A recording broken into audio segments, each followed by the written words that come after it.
Another thing that's very interesting about, in Imam al-Busiri's Burda, when he talks about the Isra, he says, وَبِتَّ تَرْقَى إِلَىٰ أَنْ نِلْتَ مَنْزِلَةً مِنْ قَابَ قَوْسَيْنِ لَمْ تُدْرَكْ وَلَمْ تُرَمِ. You continued to go up in rank until you got to Qaba Qawsayn, this rank of 2 bows lengths that had never been achieved before. Even Jibreel had to stop and let him go. And then, but what's very interesting, وَقَدَّمَتْكَ جَمِيعَ الْأَنْبِيَاءِ بِهَا وَالرُّسُلُ تَقْدِيمًا مَخْدُومًا عَلَى خَدَمِ. And all the prophets, they put you forward. And he says, وَأَنْتَ تَخْتَرِقُ السَّبْعَ الطِّبَاقَ بِهِمْ فِي مَوْكِبٍ كُنْتَ فِيهِ صَاحِبَ الْعَالَمِ. And you broke through the 7 heavens with them in a procession. You were the standard bearer in that procession of all these prophets. But then what he says, which is very interesting, he says, بُشْرَى لَنَا مَعْشَرَ الْإِسْلَامِ, right? فحزت كل فخار غير مشترك وجزت كل مقام غير مزدحم. MashaAllah. It's a very beautiful section of the Burda. The Prophet ﷺ said, Ibn Abbas relates, he said, عَلَّمْنِي رَبِّي لَيْلَةِ الْإِسْرَاءِ عُلُومٍ شَتَّى. That my Lord taught me many knowledges on the night of the Isra. And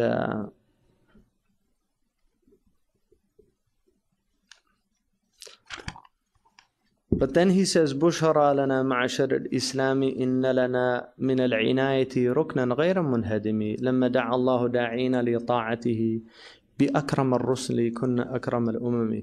When he says, after he talks about the Isra, Imam al-Busiri says, what good news we have, O people of submission, because we have a providential care, a pillar of support that can never be destroyed, this pillar of the Prophet ﷺ.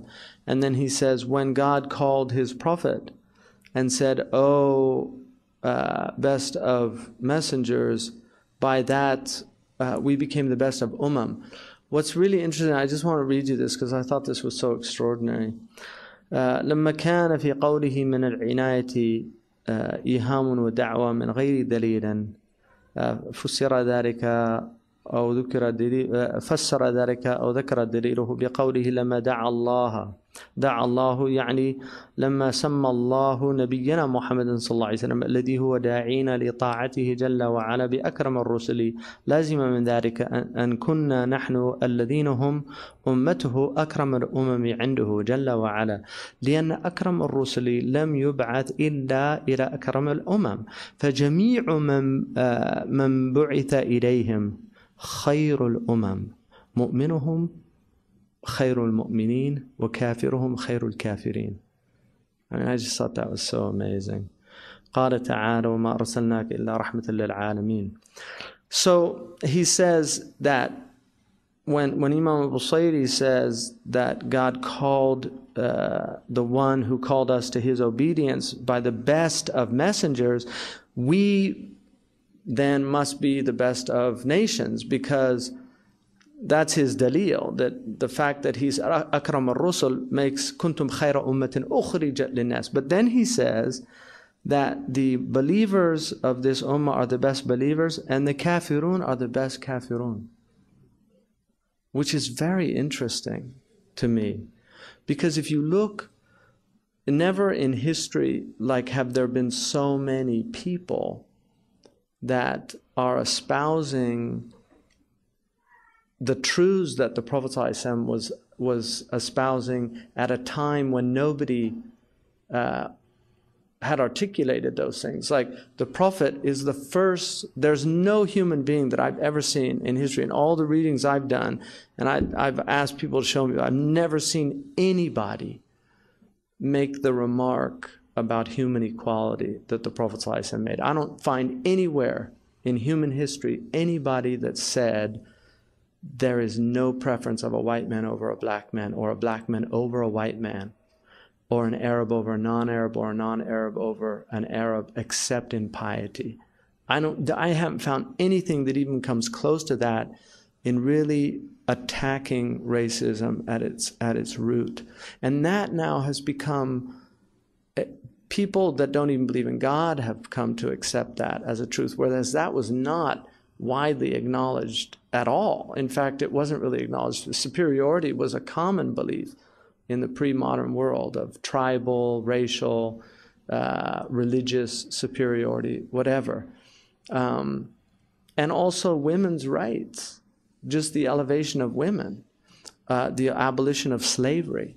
I mean, all of these things that have happened in this, which is very clear that it's like his ummah is not just the people that believe in him, but it's all the people of the world that are in existence after he comes into the world. So we believe they're the ummah because the ummah is divided into ummatul da'wah wa ummatul istijaba. The ummah of da'wah, the ummah of invitation, people that are invited to the Prophet ﷺ to accept him, to believe in him, and then the people that answer that invitation, because people have a choice.